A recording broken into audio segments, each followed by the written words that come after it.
Number 12, inadequate facilities. Agile is expensive, at least at the beginning, because you cannot run Agile with multiple teams in mere open space. It simply does not work this way. You need various kind of spaces because otherwise it will have serious implications for the productivity of the team. So first of all, we need large and flexible spaces for training, public ceremonies, for example, sprint reviews or workshops. Imagine you want to run a sprint review with 50 or 60 people attending, which actually is the goal. It's not going to work if you have, say, 40 square meter meeting room where you can basically squeeze 15 people in. Also, if you like to regularly run user story mappings, you need at least 10, 12 meters of wall where you can actually work. And you need an adequate space around that because otherwise the working will become unpleasant and unproductive.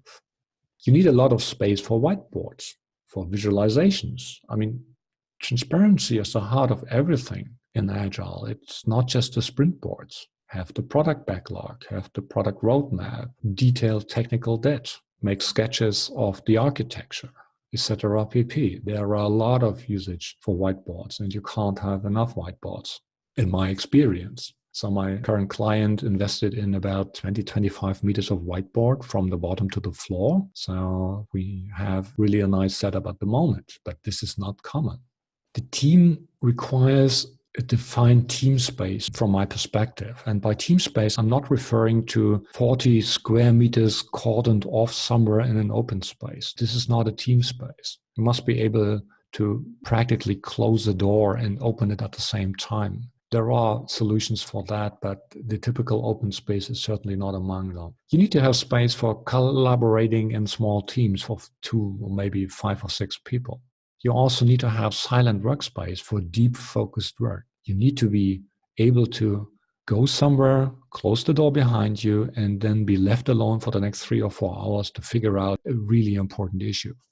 It would be great to have space for informal ad hoc meetings of 2 or 3 people that are not disturbing anyone else of the team at the same time. Social spaces, e.g. cafe, is massively important. At the moment, we get a lot of work done by using the cafeteria, which is really a great place. And finally, you need a budget for regular off-site events. Say if you go somewhere else, you're pushing people out of their comfort zone. So deeply ingrained in our DNA is still the urge to watch out for the saber-toothed tigers that might be lurking around somewhere in the vicinity of this new space. And that heightened attention actually has a positive impact on the work the team can do in a different environment. However, you need to have a budget for that. And typically, if the company needs to save some money, this is the first thing to go.